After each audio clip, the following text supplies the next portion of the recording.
Welcome back to the Quiet on Set podcast. I'm Ewan Gruff, and as always, I'm joined by Lachlan Teely. On episode 192, I didn't write an intro, so I'm just going to stare into the camera while I say random things, such as news, movies, and... We got the same hat. We got the same hat.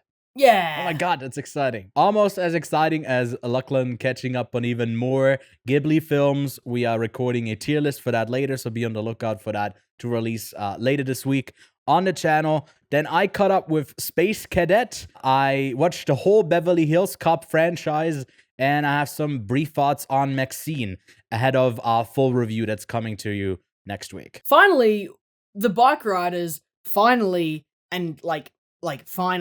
came out. It feel like that trailer dropped 4 years ago. And we both saw it over watching a 3-hour Western. And when I say we, I mean I chose to see it over seeing a 3-hour Western. Ewan has already seen both of these films, whether that be Horizons, Part 1, A Saga Story, Chapter 1, or whatever it's called, and also The Bikeriders. So well done, man. But I chose it to see it over a Western, so... Sorry, Western lovers, at me. If you're mad, yeah, at him. We'll cover the film at some point, but maybe even when part 2 comes out. Maybe when part 2 comes out. It's not looking great for the box office for the movie, so I don't know. I mean, I've already read that Kevin Costner has to sell his house, so... That is tough. But hey, maybe he can go horseback riding instead of living. He's taking a chapter out of Megalopolis's book. Exactly. All right, let's keep the intro and get into the show.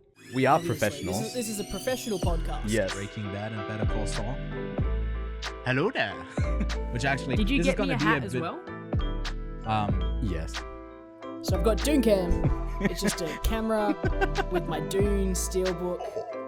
All right, welcome back. It's a good week. I made this hat, and then I gave you the hat. I feel like we have an ongoing hat saga, because I went to Cannes, the super exclusive shitty thing, which can in itself always not be a brag. Came back with a hat, and you can hear that in the intro that just plays. Like, you got one for me as well, right? Is what he asked me, and I felt bad for that for an entire year.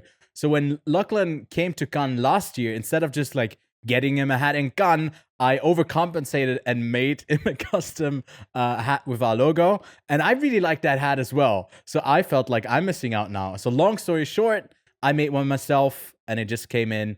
So that's why we're wearing the same hat. We're matching. And Lachlan, there's some news we're going to talk about. Do you want to take us there? What's on the agenda? The news already started. That was a great story. That was a great news segment of the history of the hat. I think that was fantastic. Yeah. We finally have a release date for Now You See Me 3, which is dated for 2025. And I feel like it's been not far too long. I feel like saying far too long is not the right wording there. But it feels like it's been a while since a Now You See Me has been on the screen. Yeah, I feel like far too long would be for a franchise that is actually missed. I don't think this franchise has been missed. Really? But they're doing another one. I mean, did you like the so first it'll be two? Almost 10. I enjoyed the theatrics of them, and I just found it ridiculous to show this sort of heist movie with magicians.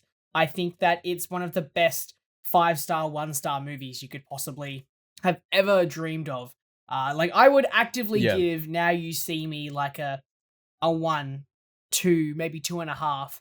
Now You See Me 2, I think was just taking it to a whole different bullshittery level and just kind of annoyed me. But man, it's got Mark Ruffalo, Woody Harrelson, Morgan Freeman, Jesse Eisenberg, Daniel Radcliffe is in the second one, Michael Caine's in the second one as well. I think he's in the first one. But what a cast! No wonder they can't get this thing funded. They have to fund a couple $1 million, almost $1 billion for just the actual people in the film. And the good thing about it, they can save the money on having actual card decks there, because it's all digital. It's all digital anyways. It's not like there's anything real going on. I mean, the director of this third one is going to be Ruben Fleischer, the guy behind the first Venom movie, the guy who did Uncharted, your much beloved Uncharted movie. And he also did the 2 Zombieland films. He's worked with Eisenberg before on, I guess, the Zombieland films and 30 Minutes or Less as well. Apart from the returning cast of Eisenberg, Harrelson, Fisher, Franco, Ruffalo, Freeman, we also are getting Dominic Sessa, Ariana Greenblatt, Justice Smith, and Rosamund Pike in this third one. Yeah, more people in a movie with magic. Yeah, I don't know. Movie comes out next year. Will they have magic in the film? Who knows? Like, where would there's no magic to these films. It's unfortunate. Maybe they need to be made by Disney. Yeah, or they need to be very transphobic. Be written by sure. Branch into that franchise, because that's been kind of dead, and maybe that's the push that actually like made Harry Potter successful. Now I'm kidding, of course.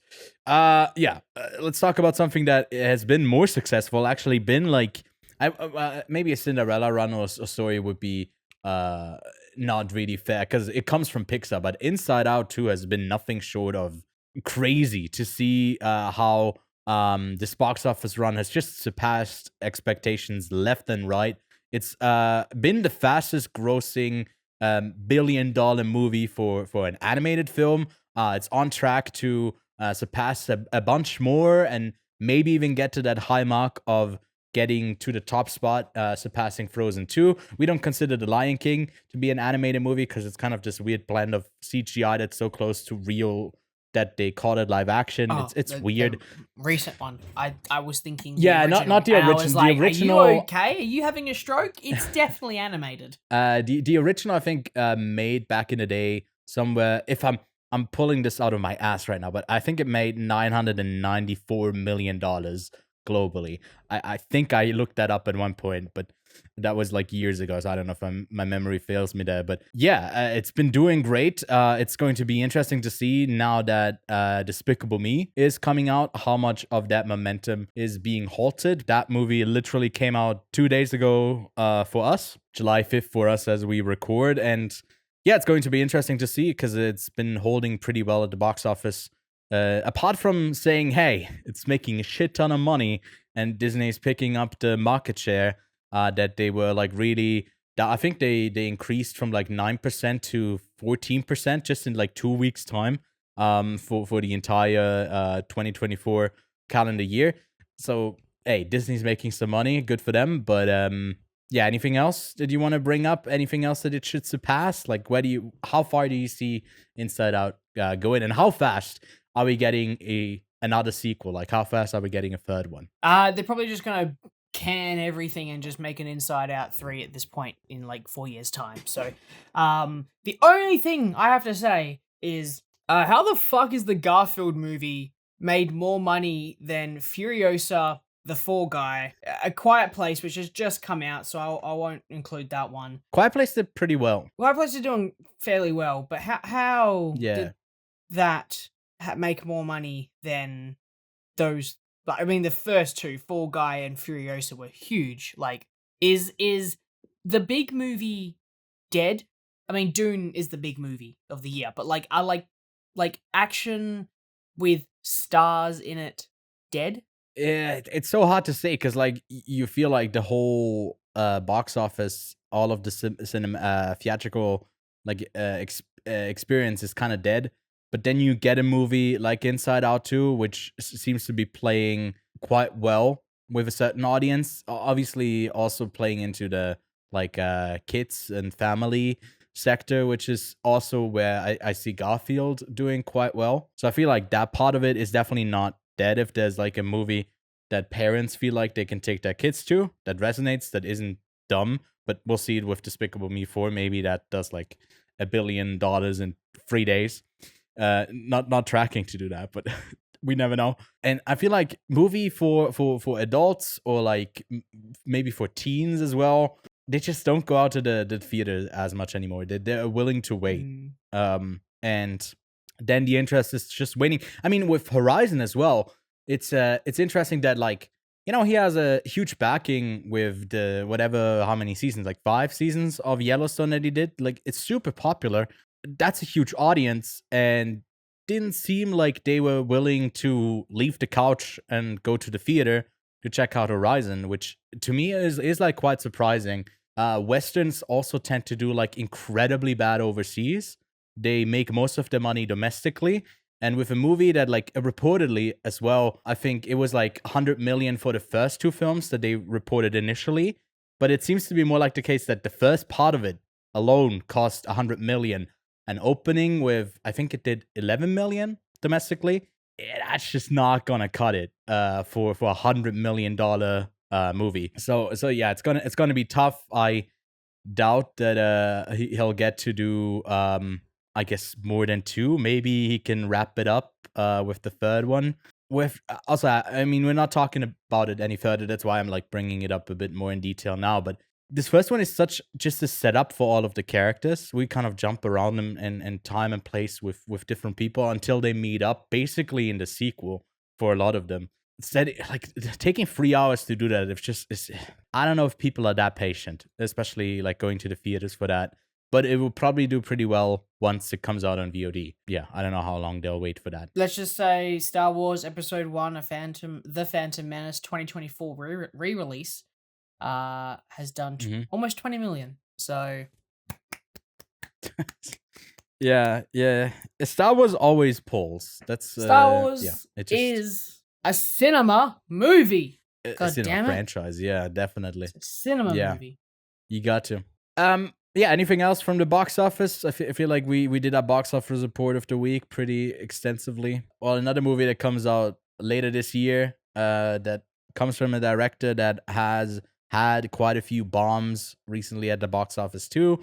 An infamous filmmaker, Ridley Scott, has his I believe it's his first sequel, right? Has he ever done a sequel before? We talked about literally pretty much all of his movies, but I don't remember if he did a sequel. I don't think he has, unless there's House of Gucci 2 that I somehow missed. I mean, Alien Covenant, Prometheus are sequel prequels, so true. Yeah, the Alien franchise is where he continued within the universe. Yeah. But this is another like Gladiator 2, another made for adults R-rated type of film that I could see do really horribly at the box office, or it's like it goes on to a run to do really good. I don't see anything in between, like a middling run. Yeah, we got the first look, a couple of pictures on set of Paul Mescal, Pedro Pascal, them fighting. There was a lot more that they showed in Vanity Fair. They have the trademarked first look from Vanity Fair.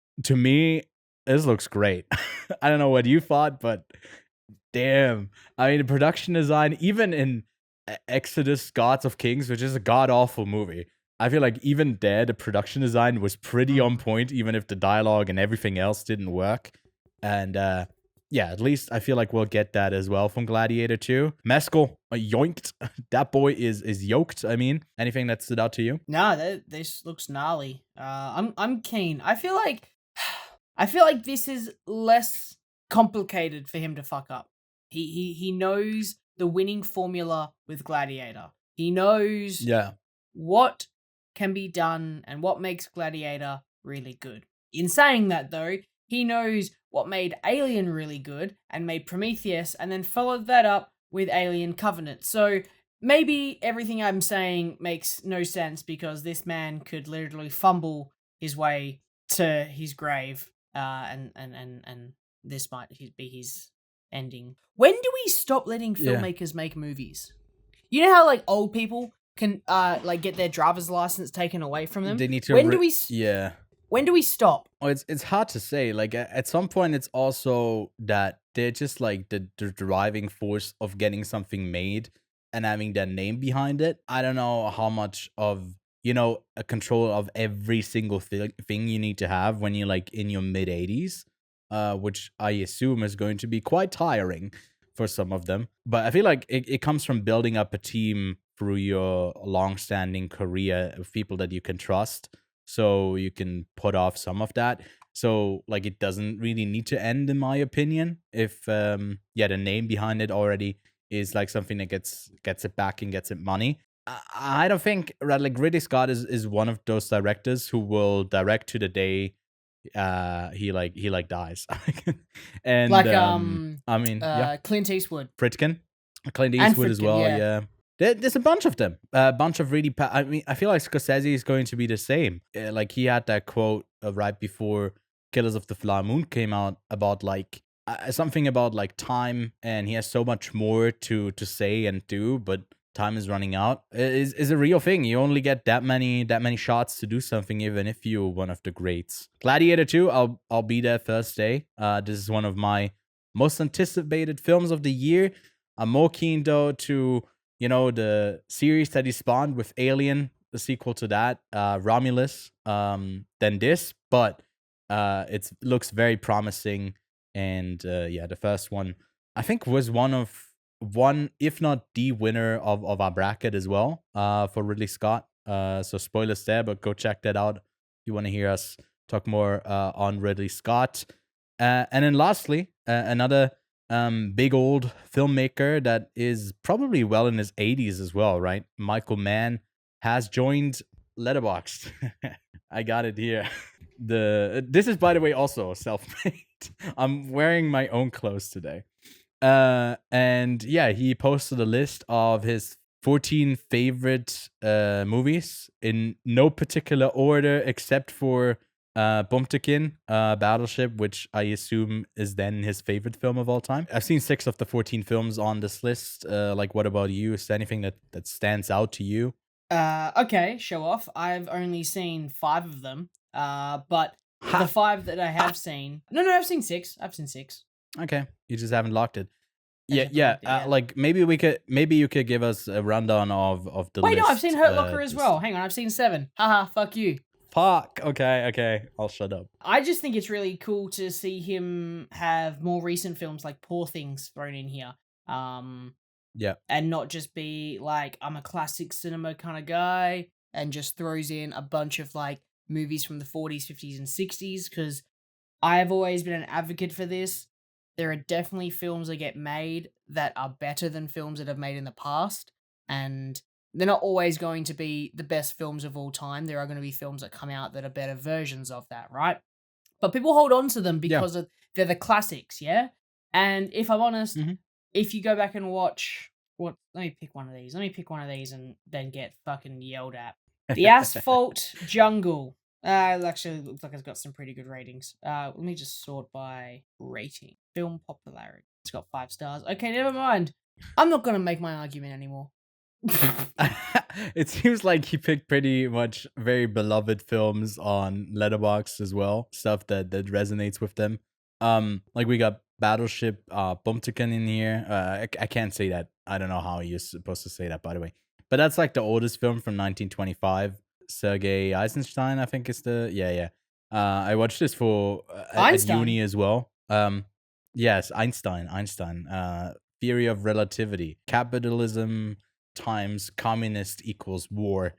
It's a like one of the essential movies for editing that if you are into like film history, that like a driving force behind getting like the kind of pacing and editing going was Russians that really studied film as well and then propelled it forward.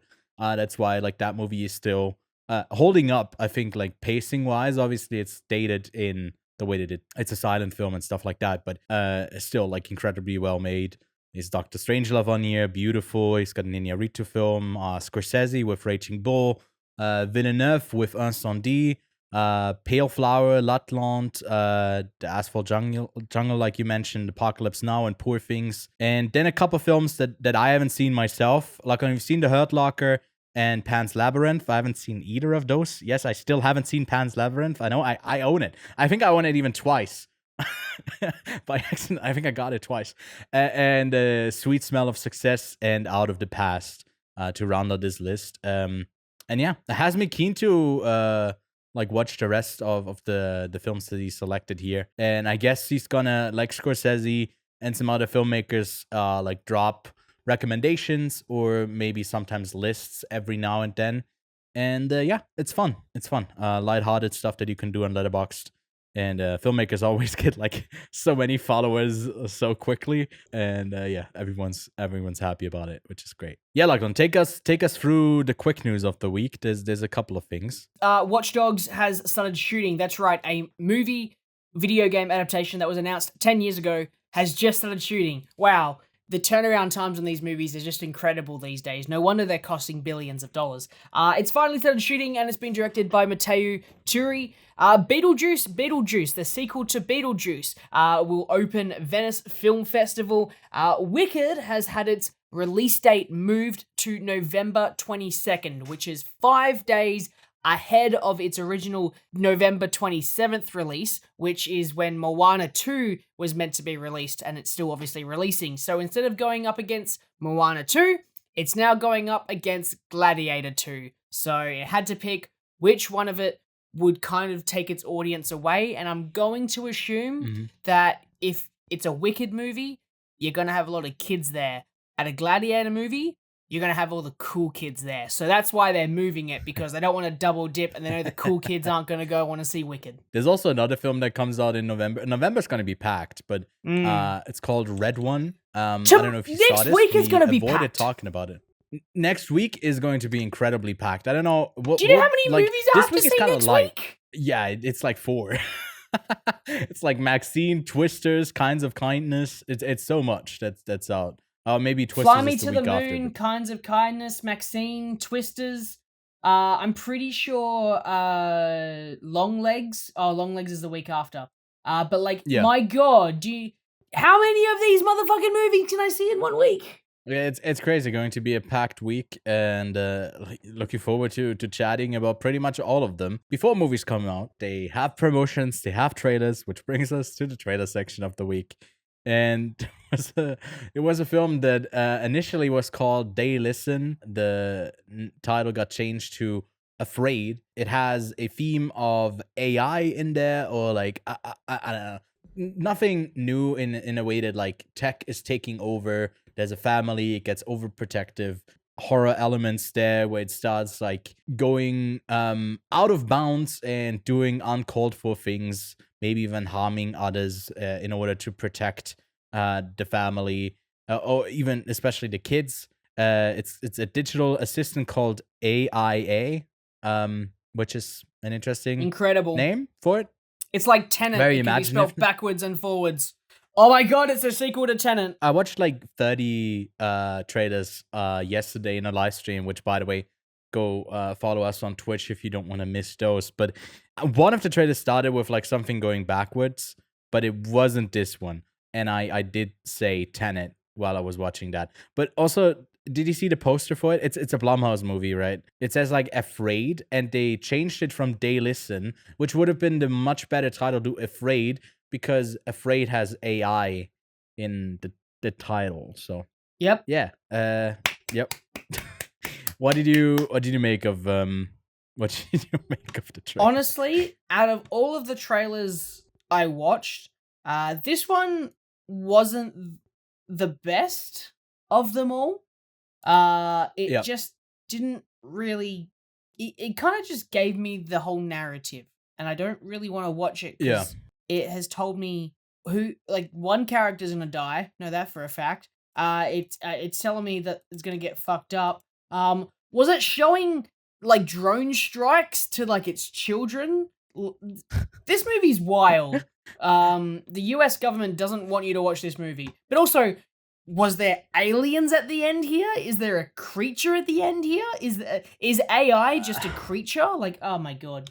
It is odd. I mean, I do like some of the cast that is in here. I think they can deliver. The thing is, even on the poster, it says it comes from the producers of Megan, and it pretty much has like, instead of robot doll, you just replace it with AI assistant, and it's the same plot as Megan, I assume. Like tech, it's so similar in how it's likely going to play out. A bit more, I guess, with a full family, other than someone who has lost her family in Megan. She loses her parents and then lives with a aunt, I think.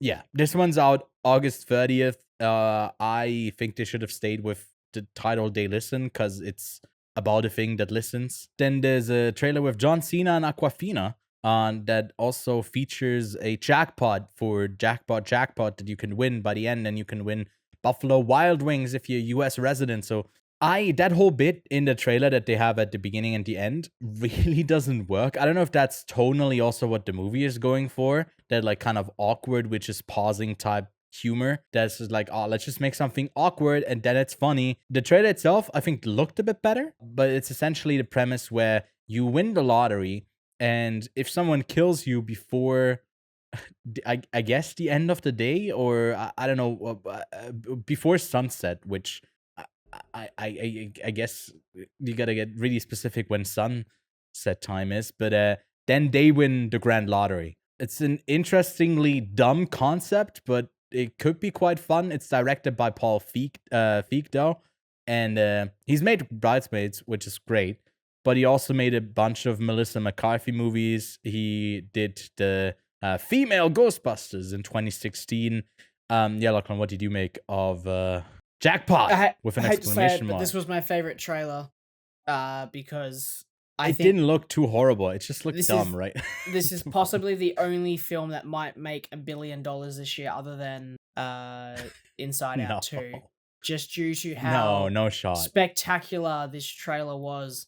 I completely forgot about the start and end of the trailer with the weirdness of it, but yeah, it's just The Purge, but instead of everyone killing everyone, it's just everyone killing one person, and John Cena's in it. And John Cena was recently in The Bear, so I'm kind of all in on John Cena right now. Yeah, that random appearance of John Cena on The Bear just for a bit to haunt them, which was funny. Look, I think John Cena is just painfully charismatic, and that's kind of an issue. But it like, he's too good. It's weird, and it works perfect in the Peacemaker series. In here, paired up with Aquafina. I'm not the biggest fan of her comedic style, but I mean, it could be decent. It's basically, like you said, The Purge, but even more focused on dog eats dog type of capitalism, maybe potentially bad, but maybe it doesn't take itself that seriously, and it's just a good bit of action, adventure type fun. But I agree. I feel like it's the best trailer of the 3 that we watched today, because the last one was also one that features music from Childish Gambino. It's directed by Donald Glover, and it was the one that when I watched on Twitch, it got flagged, and then when I exported it to YouTube, it blocked it in like literally every single territory in every country in the world. Wouldn't let me play it, so we're not gonna. I feel like we're just gonna show like really quick glimpses in order for not this whole like thing to get blocked. This podcast, to me, this was just a mess. I don't know what he's going for here. Lachlan, did you get on his wavelength of what he's going for? I'm not sure. I don't want to hold it against Donald Glover because, after all, most of the time trailers are done by a different company that might not get the whole idea. And Donald Glover has directed some really good episodes of television, so there's just a possibility that it has gotten lost in translation. And as a great example of the opposite of that, Suicide Squad trailers versus Suicide Squad the movie. Great trailers, trash movie. There's just the possibility that this is going to be opposite, but yeah, I won't lie to you, definitely wasn't that great. It had like the weirdest vibe. I couldn't really figure out the central character that he plays here. That's a musician like him, but he's not playing himself. And then there's also an adventure that gets really out there with the amount of effects that's in it, and by whatever is kind of hunting them. I also, I'd say probably spoilers for the movie, because it clearly shows that like the woman is going to die, because he ends up later on alone with the kid. And I don't know. So I would probably agree with you that it was done by a studio and not really done well. Yeah, that movie releases further down, further into the year. No official release date for it yet. But yeah, has me just more confused than interested. But yeah, that's it for the trailers and the news this week. Again, if you want to, it only takes 5 seconds. You can leave us a rating on your podcast app of choice. Subscribe on YouTube, leave a like, maybe send it to a friend and say, look at these silly guys who talk about a movie and they're so wrong about it. Or type a comment about how wrong we are. Or maybe you agree with us, but all of that, we'd love to hear from you. Again, shout out to the new channels we created for the gaming, for the live stream stuff. We're trying out new things there, so if you want to support us there, then you can reach us under the channels that are linked below in the description. But Lachlan, let's get to the stuff that we've been watching this week.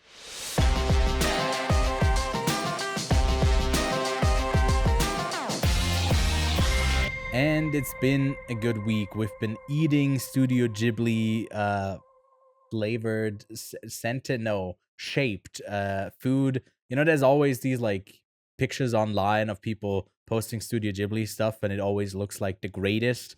I don't know if any of the films that you watched were featuring that. You watched the pig movie, the flying pig movie. I assume they weren't like cooking pork in that one. That would have been a bit out of pocket, but yeah, tell me about the recent Ghibli films that you caught up with. I watched Porco Rosso for the first time ever. I had 4 movies I had to watch if I wanted to get the top 10 Ghibli films in for the recording, and I didn't get to 2, so I had to because I didn't have enough time, so I only watched 2, and then I found time, and I decided to rewatch different movies, so I'm a terrible person because I could have done it, but I didn't. So I watched Porco Rosso. I feel like it isn't that great, but it is also one of the strangest Ghibli movies I've watched, in the sense that it's sky pirates, the main character has been turned into a pig, and it's Italians. So it's like completely the opposite of every other Ghibli movie I've seen, but hey, I don't think it's aged very well either, unfortunately, which is a terrible thing that is going to happen more and more as time goes on, where things just don't age well and society becomes a better place with more accepting values and beliefs. And there are definitely some very outdated beliefs and some very, I don't want to say Japanese style female characters, but there's definitely some Japanese-inspired female characters, which, if anyone kind of gets what I'm saying, yeah, that's what's sort of outdated. And like they say, she's 17, and I'm like, hey, exactly. Hey, all right, guys, stay. And then it's like they talk about her ass, and I'm like, all right, guys, let's not. She's 17. You've said it. The problem is that they said the age of the character, which is just like, if the character always could be, I don't know what they always emphasize it. It's like, she's so. It's a very Japanese thing, and it's like, and the French. Like, the French do it as well. The grand uncle or grandfather is gonna like sell her off to like Porco Rosso, and they're like, it's like, oh come on, just anyway. So I ended up not enjoying it that much, but I also thought that it was visually pleasing and the world was actually really cool. It gave me a lot of Treasure Planet vibes with pirates in space, but pirates in planes, and I was like, that is a lot of fun. It's like sea pirates, so like they also are on seaplanes, so they're actually like going into the water and they're still pirating. It's like, I was like, I like the idea, I like the concept. I also watched for the first time Ponyo, which was again super cute, just like any Ghibli film, but I think they're just like, I don't know what they did, but they just nailed it on their head with just being super cute. And I was just like, I love this. And all of the creatures had like really cool detail, and it really shows the visual imagination of Ghibli and all of its animators. And yes, these are both Miyazaki films, but he is one of the many creators creating the entire film. And yes, he probably comes up with the base idea, but like people bring it to life. The whole studio brings it to life. And Ponyo was cute, fun, enjoyable, and I also found like the I like the mystical stuff with Ghibli films. I don't like it when it's like super set in reality, like some of the other films that I've recently watched were, where they're very much like, there's no magic, there's no spirits, it's just real life. And it's like, yeah, but I want to kind of be taken away. So that was that. I really enjoyed it. And then I rewatched Boy and the Heron, and I watched it in the English dubbed version. And like, I have to admit, it's really like the actors in it are superb. Willem Dafoe is spectacular in, like, he plays the pelican. Pelican? Yes, I believe he plays pelican. And Robert Pattinson plays the heron, which I couldn't hear him. I couldn't visualize him in it, which was incredible. So whatever he did a fantastic job. But I stopped watching it halfway through in the dub and continue to watch it the way it's meant to be, which is sub. And also, here's my opinion. So, opinion time. I watched a lot of some of these other films. Like, I switched between the sub and dubbed version, with a lot of these Studio Ghibli films, and I've heard that, like, I've only ever watched them subbed. I don't watch dubbing films, and sometimes I was multitasking a little bit, so I would flick the dubbing version to English, so I could just, like, have it in the corner. I can still hear what's going on in terms of conversations, and then I would flick back when I'm concentrating on it again. So I got to hear a little bit of, like, the translation. But the thing is, the subtitles seem to stay in the original Japanese subbed version. So the English version wouldn't say what was the subtitle. Like, they were off. So sometimes it would be like, it would say yes, but the voice would go okie dokie or something like that. So it would be off, and it was really interesting because you could definitely see how they've tried to make it more westernized with some of the phrases and sayings that they do instead of just straight translating it. And if I'm honest, they weren't that great. Even though they had, like, top class voice actors and actors, a lot of the time it just felt off and weird. And I just didn't think they sounded that great. So, if you're going to watch a Ghibli film, watch it subbed the way it's meant to be. I feel like I can agree with that. That's how I watched all of them. I don't think I've watched a dubbed version, but I wanted to check out The Boy and the Heron just because the cast is very crazy on who they assembled there. I might have a look into it, but as well with our Ghibli list that we are about to record after this, it's like, it's not conclusive. Like, there's one movie that I haven't seen and a bunch that you haven't seen, and we hold it. We hold the possibility, that's not the correct phrasing, but I can't figure it out right now what it is. To, like, redo it or, like, update it at some point as well. To add to that, but yeah, an exciting studio with always great stuff. So yeah, top and flop section. I'll quickly go over what I watched. First up, Space Cadet. Emma Roberts is a Florida girl who gets to go to NASA because she fakes her credentials, or she doesn't fake it, a friend does it for her. And it's basically like one of those movies, try to keep up the lie as long as you can until you get found out, but then maybe you're resonating with them along the way and you bring something unique to... Yeah, you've seen it 100 times before. The characters all over the place. NASA is a laughingstock in this movie. Definite flop, pretty bad. And in a movie that I thought it was quite good, but it was bare bones, was Jeff Nichols' Shotgun Stories. I believe it's his like first full feature-length movie, and it has quite an interesting cast in it as well, with Michael Shannon in there. And it's basically like the story about a family that is dealing with generational trauma of a dad that has left Michael Shannon's character behind with his two half brothers, I think, and has started a new family. And as his father dies, tensions rise with that other new family that they made, and everyone's kind of quick to grab guns and escalate stuff and cause way more hurt than has already been caused while their father was alive. And it was quite frustrating. I feel like it's a really good double feature with the Bikeriders. I watched those two back to back, and I can recommend that too.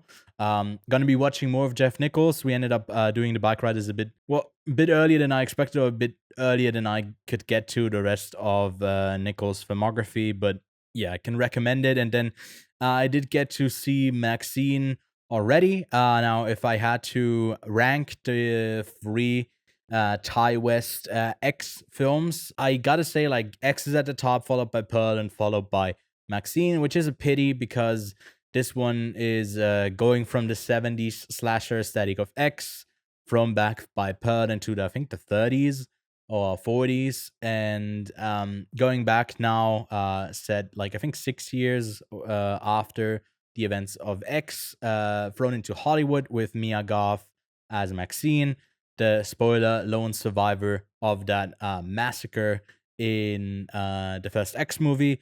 And Caesar like tried to conquer Hollywood, and her character is really like flat. There's not a lot to her apart from she wants to make it in Hollywood, and her only obstacle is that there's another killer out that's going after her as well. And that's her whole dilemma that she has to face in the movie. There's not much more than that.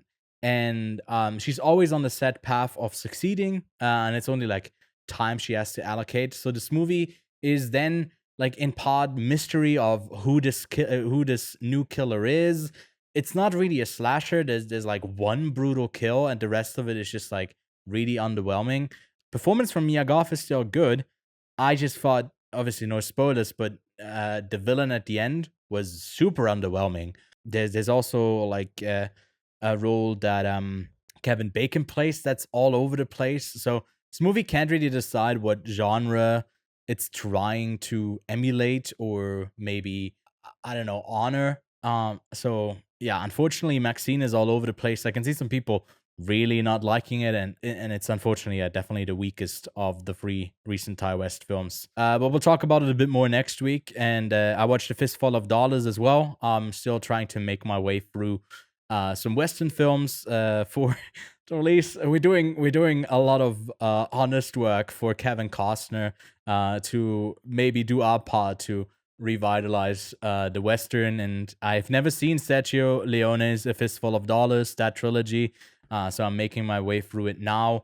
And his first one is a really solid film, great tension, end is great. It's like obviously from 64, so a 60-year-old movie is going to be outdated in a number of ways, but it's crazy to see Clint Eastwood this young. Yeah, it works. It's also just very bare bones in what a Western needs to be. I feel like if you got a not even charismatic, if you got a cool character at the center of it all, who can shoot well, there's not much more than you need in a Western. And you can also play around a bit with characters' morality as well. Like he doesn't need to be a good guy. Like the title says, he's in for a fistful of dollars and not much more.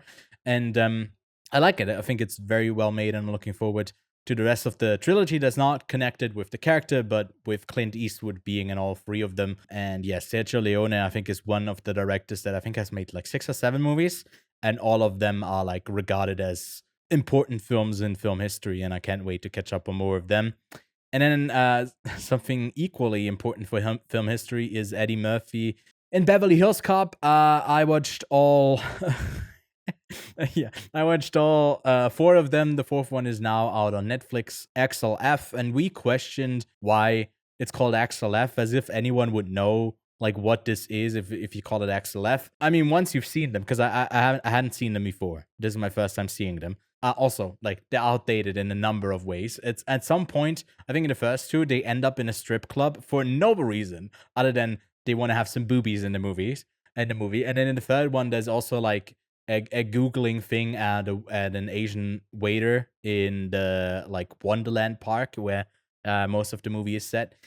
So there's a lot of like, ooga wooga, look at booby type of, I don't know. It's just like, it feels like a very much a man's movie where you're here to have a good time. I feel like a lot of it rests on Eddie Murphy's charisma, and I didn't grow up in a time where he was like the biggest, he was one of the biggest, if not the biggest movie star for a while. And this was part of why he was that.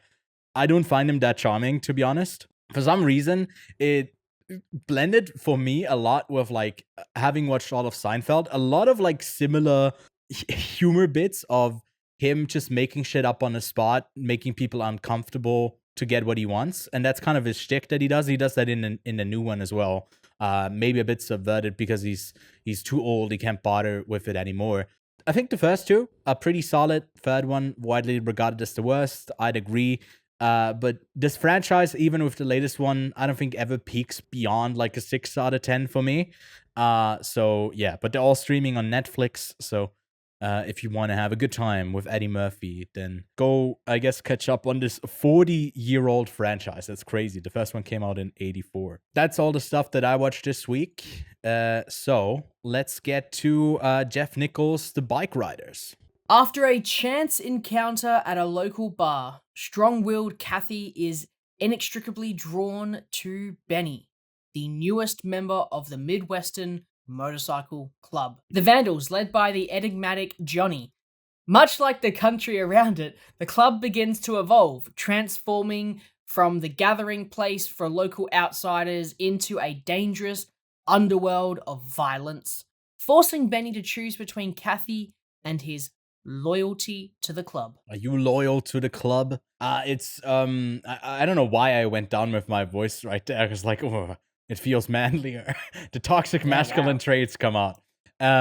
Jeff Nichols is one who doesn't shy away from tackling these toxic masculine traits, like I just talked about in what we've been watching with Shotgun Stories. His first feature was very much focused on that, and also featured Michael Shannon, and he's back in this one as Sipco as well, more of a supporting cast member. The film premiered last year at TIFF, and I think had a release date for November or December, but because of the strikes, they ended up pushing it way into this year, and I feel like it's kind of been lost in the shuffle a bit, because I don't hear a lot of rumblings and roaring sound of engines for this one, but coming in at a runtime of just under 2 hours, and being received across the board with like a 7 out of 10. Metacritic, it's 70, on Letterboxd a 3.5, and on IMDb a 7.2. There seems to be nothing wrong with the film per se. To me, I gotta say, it maybe was lacking a bit of bite, something that you could attach yourself to, but it is an adaptation, basically. It is based and inspired by a photo book of the same name that was created by Danny Lyon, who is also played in the film by the co-challenger lead Mike Feist, and he goes in and out of the film and is a character of it as well, a photographer that basically is documenting the early days of this club, and then also the aftermath of the outfall once it has, I guess, slightly spoiler words, more fallen apart, and people have shifted away from it. It was made for a budget of somewhere between $30 and $40 million, and I think so far it has grossed about like 15. So not the greatest, but it hasn't been great at the box office for adult-centered movies. Now, Lachlan, there's lots of boys on bikes on this one. Before we get into spoilers and specifics, what did you make of the film?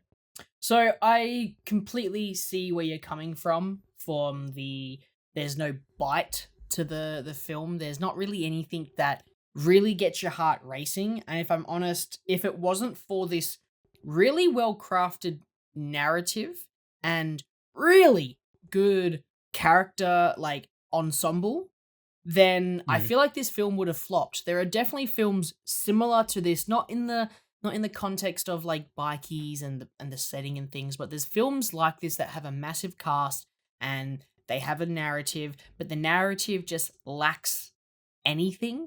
And there's still things in here that are enjoyable to watch. Just listening to Zipco, which is Michael Shannon's character, just ramble on was fucking hilarious. Listening to like when Norman Reedus comes in, and Norman Reedus is make-upped to the entirety of his face, and it took me a hot second, but once I saw his eyes, I was like, that's Norman Reedus' eyes. You go, this is fucking incredible. Austin Butler, Tom Hardy, Jodie Comer. Jodie Comer fucking by far steals the show for me with just Kathy just really leading it with her voice a lot of the time, because most of the time there's like narration going on and I could just feel that emotion coming through with that. But we're just lucky that the film has a decent narrative to it. Sure, nothing exciting happens, but a good narrative. And I feel like it's definitely a choice to have the whole movie told from Kathy's perspective. And by the way, it's impressive. Comer is from Liverpool, and sheds that I didn't get. I guess you got warmed to the accent work. I didn't. It took me out of it quite a bit. The like really Chicago, I think, accent she was doing. Not that I'm an expert, but it I don't know, something about it just took me out. So I wasn't the biggest fan. I found it a bit distracting. Although I'm sure she did a great job with it. I'm not the person to criticize it, but it took me out of the narrative a bit. Austin Butler, once again, is just like, oh my god, the way that he gets introduced, in the bar, and he's this sexy guy playing pool. He looks so good in that. Yeah. Like, he looks so good. It's like, okay, I understand where Kathy's character is coming from. Maybe her like whole story. I feel like for how much we got of it, it was interesting that it was mainly told through the interviews that she shared, and all of the stuff she did share with Danny, Mike Feist's character. So it feels like there's loops in what she's willing to share. But I forget if part of it comes off as voiceover narration, but all of it is in conversation with Danny. I feel like I forgive it for that maybe some of it doesn't feel like it's giving us a lot of insight into her actual thoughts, but more in what she's willing to share. Then from the outside looking in, we are looking at this club who obviously, the main thing that we're looking at is these power dynamics as like a group of men grow, and how fast that can get corrupted from something fairly pure and innocent of enjoying riding on bikes together and sticking up for each other and being menaces as well, into more organized crime. That shift later in the film, where we get to see not really a lot of that. The movie doesn't really focus a lot on this club devolving into a gang. I feel like that's the weaker aspects of it, because it definitely wants to stay with Kathy's perspective and with Benny and Johnny, all of those three. And at its best moments, it should come along as, obviously not very different movies, but as like challengers in a way that like it should pull at the tensions and strings. It never gets there to me. It like never, like you said, it has something that really pulls you along. Then it's just like fun to see Tom Hardy put on a voice as well. Like you said, I didn't get much out of it beyond that. I think one way they could have made it more engaging is we obviously starting the film. The film is shot in almost like a documentary kind of way, right? It's Mike Feist's character Danny interviewing the members of the Vandals and interviewing Kathy many years later to get her story. And if I'm honest, the film should have opened that way. And I think it's a great way of opening it, because it gives you more context into the characters instead of having it from the perspective of Benny, because Benny is naturally going to be biased towards the gang. He is going to be biased towards the group because it's from his perspective, where Kathy obviously has the non-biased look into the group, and that's a great introduction, because you get to know what the characters are like what they actually are like, not this character Johnny who is up on his high horse, who's this father figure to Benny in a way. You have that nice look, and then what they should have done is they should have faded that away, and then they should have done that for half an hour, then do a title card, and then be like, oh fuck, that's the intro, right? Like introducing us to the gang. Then it's shot like the rest of the film is, because throughout the film it cuts back to Kathy, and it is quite jarring because I was engaged with the narrative that was happening, and that is one of the downfalls. Is I don't think this film is edited quite well. I think there are really good moments that are thrown in there, but I just don't think the film has got its narrative pacing down packed. and the way that it's kind of cut up the story. I enjoy the fact that it freeze frames in the start and then it tells the story and then it comes back to that. Like that setup and payoff is quite entertaining because then it's like you know what's about to happen. He gets hit on the back of the head, and that's sort of like a turn. That's sort of like a turning point to the next part of the story where he's got his leg recovery with Benny.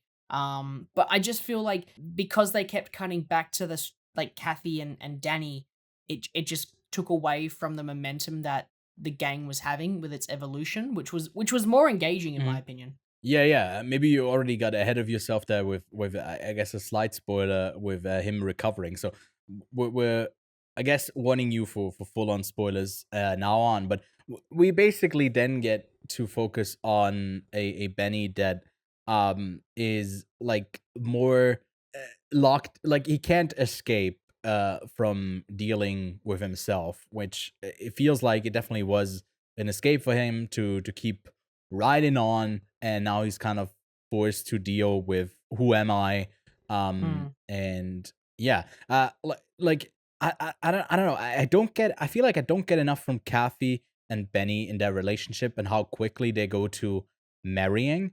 It seems to jump from her attraction to him into we're married pretty quickly. And I feel like there's a couple of steps in between needed that if it centers this whole movie on, like basically anchors it around these two plus Johnny, then I do need a bit more. And yeah, being in full on spoilers, I feel like Johnny is a character that he seems like he wants out at a number of points and basically wants Benny to maybe be one of, like maybe be someone who could replace him in a way. But then also kind of, the father figure that sets him up to fail.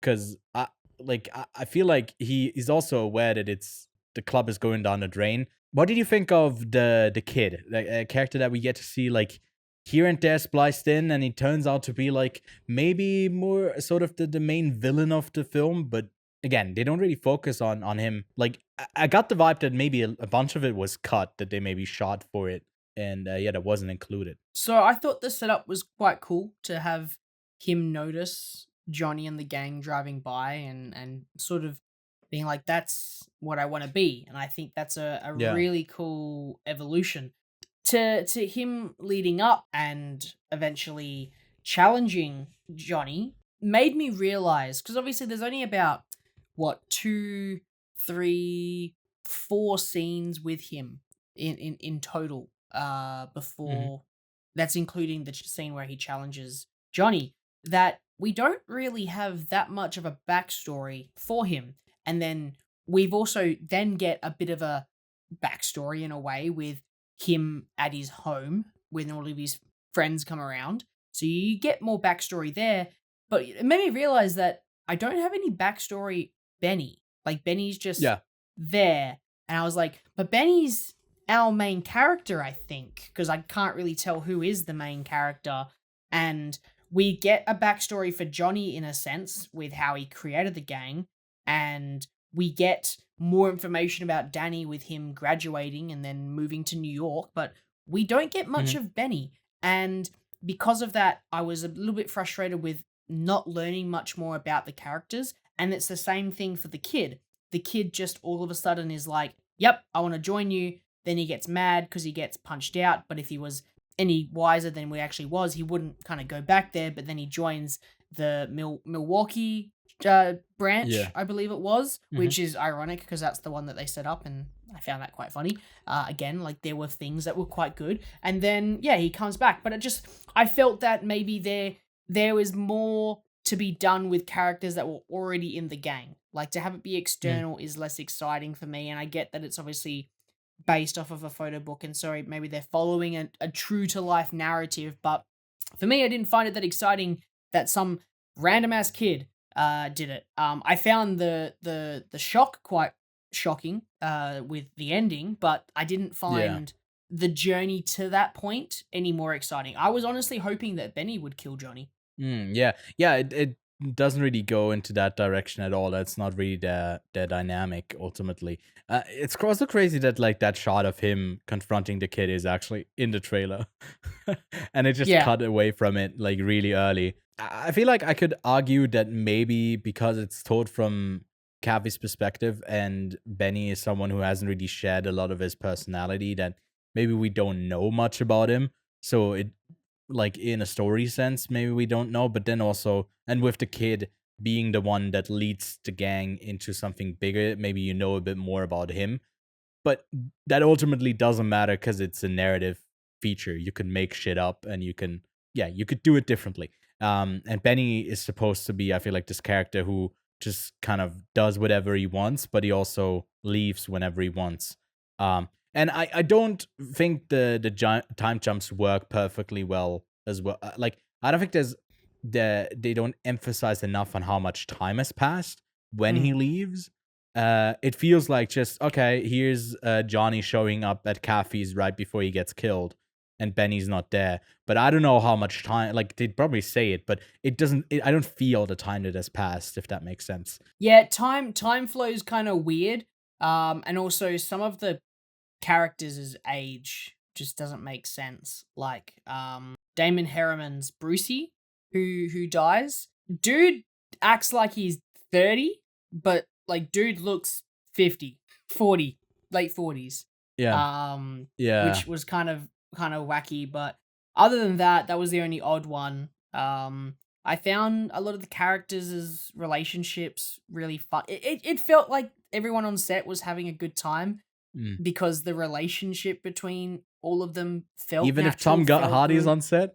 Even with Tom Hardy on set, like, even like, he felt distant compared to some of the other relationships, but the relationship between Wahoo and Corky, I think, are the two ones at the end. Like, their relationship seemed quite natural, and Norman Reedus, who joined in halfway through as Funny Sonny, was also like a late addition, but kind of just fit in quite. And the fact that he came there to hurt Cal, Boyd Holbrook, which took me a hot minute to notice him, funnily enough. It took me a second to realize it was Norman Reedus, but Boyd Holbrook took like at least halfway through the movie for me to be like, whoa, I know it's you. But yeah, like all of the times they were at those gatherings, like the conversations felt natural. I felt like I was a part of them. I was laughing at some of the jokes, and I was there with at least, I don't know, like 5, 6, 7, 8 people in the cinema, and a lot of people were laughing through a lot of these scenes, and I found a lot of it quite humorous, which made it feel more natural. So yeah, I thought it was a pretty good feeling. I think that's all the stuff that I gotta say about it. If you like bikes and Austin Butler, you'll probably enjoy it. To me, it was a bit underwhelming overall in the narrative, though. I give it a 3 out of 5 overall. What about you, Lachlan? I'm in the same boat. I think that it's not underwhelming. I think that it's just not engaging that much for most people. But I feel like if you get into the characters and you buy into the characters, then it can be quite an enjoyable film. So yeah, I gave it 3 out of 5 as well. That's that for our review. Lachlan, if you had to pair this this biker movie up with another film, what would you choose as a double feature? I'm not fucking around with this one. Cars. Okay. It ties into Pixar. It ties into driving. He's not fucking around. Great choice. So much toxic masculinity as well in it. Can't give up the lead role. And ultimately, Lightning McQueen gets I don't remember Cars. Cool. Good choice. I went with a movie that is very much. I was really close to picking Planes, Trains, and Automobiles, just because it doesn't feature bikes, but nice. I haven't seen it yet, so I don't want to recommend it. But A Clockwork Orange, slightly futuristic, but very much about toxicity, male toxicity in there, and I feel like it pairs up nicely. But another film that I mentioned of Jeff Nichols before, Shotgun Stories, that also features Michael Shannon, I think also pairs up quite nicely with the Bikeriders. We do have a couple of new releases for Lachlan. I'll get to you at the end, but there's a bunch. But I'll just focus on. There's also even more for you that Kevin recommended. He was like, "Oh, you got a bunch of Asian releases that apparently he's excited about, that he wanted to tell you about." I don't know if he reached out to you yet, but yeah, there's a lot. There's a lot in the next few weeks. But out in the week of July 12th, we are getting Kinds of Kindness, that now expands into wide release, we also getting Fly Me to the Moon and Lumina. And then out in limited release in the States, we get Longlegs and Sing Sing, the A24 movie starring Colman Domingo that seems to be apparently at the moment like the Oscar favorite to take home Best Picture. I'm sure that there's like going to be a lot of other candidates, but that's up there at the moment. Throughout the whole week, we get the aforementioned and thoroughly discussed The Bikeriders out on VOD, so you don't even have to go out to theaters to go see it. It's going to be out on digital sooner than later. Then Russell Crowe in another movie where he plays, I don't know if he plays, actually, no. I don't know if he plays an exorcist in this one, but the movie's called The Exorcism. It gets really confusing with his recent choices of getting cast in these films, but that's out on VOD, as well as the Garfield movie. Let's see if that still, it made more money, like you said, than Fall Guy and Furiosa and all of that. Let's see if that stops once it comes out on VOD and it doesn't end up grossing even more. Another great box office hit, Kingdom of the Planet of the Apes, also comes out on VOD. And then on Prime Video, we are getting Tyler Perry's Divorce in the Black. I feel like there's no good Tyler Perry movie, so here's another one. And out on Prime as well is Sausage Party Footopia. That's an animated series that is spawns of the Sausage Party movie that came out, I think, like almost like a decade ago now. Then we get Ethan Hawke directing his daughter Maya Hawke in Wildcat as Flannery O'Connor as she writes her first novel. I caught this one, didn't really connect with it too much, but I'm also not familiar with Flannery O'Connor, so there might be more to someone who's more familiar with her. Then Rashida Jones leads her own series in the Apple TV Plus show Sunny, alongside a supportive robot in this mystery where she's going after her son and husband that are missing. Fly Me to the Moon, I saw listed on Apple TV Plus as well this week. I think that's wrong. I think this movie is only out in theaters, but hey, maybe it pops up on Apple. I couldn't find anything about it, so that might be wrong. I also said that a couple of weeks ago about Fancy Dance, and it turns out like a couple of days later after the episode that it's coming out like 2 weeks later. So that might be the case that in 2 or 3 weeks' time, we get Fly Me to the Moon on digital. And then lastly, over on Netflix, Skywalkers, a love story, a documentary about, I guess, people who walk on skyscrapers or like high up, something like that is coming out. Go check it out if that itches your spot. And then out in Swiss theaters, we are finally getting Sydney Sweeney in Immaculate, and Le Ravissement releases in theaters. I had the chance to talk to the director at last year's Zurich Film Festival where I played. It also played at last year's Gun Film Festival, I think in one of the secondary, I think at the Critics Week or something like that is where I played. You can go check out that interview that should release alongside the film in Switzerland. And yeah, hopefully some people can check it out internationally once it hits VOD. Then, Lachlan, we have arrived at your place and it's stacked. It's a stacked week. So you are also getting Kinds of Kindness, similar to the States where it expands wide. It also is coming to the land down under. And yeah, it's going to be stacked next week. I don't know what we'll focus on, but you are also getting MaXXXine and Twisters. You're getting Twisters a week ahead of everyone else. The storm is hitting, I guess, Australia first. Yeah, I don't know. It's making its way through the land and it comes first to Australia. So, yeah, Lachlan, do you have a favorite movie of this very busy week that you're looking forward to? Fly Me to the Moon. Of course. Yeah, that's yeah, I ended up script. I don't have one yet. Yeah, we'll see what we end up focusing. I feel like for now it's going to be MaXXXine. Like I said, I already caught that one and didn't love it, unfortunately. But there's lots to talk about there. But Kinds of Kindness, Twisters, all of that, lots of content coming up in the next couple of weeks. It's going to be a busy July, which is great. Hopefully, also at the box office, and we do need that box office recovery. But yeah, that brings us to the end of the show, and you can leave a like, subscribe on the channel.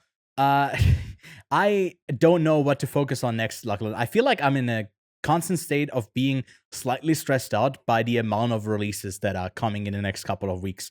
But it's also a very exciting time. It is stressful. I'm looking forward to it. But yeah, we'll catch you next week. Bye.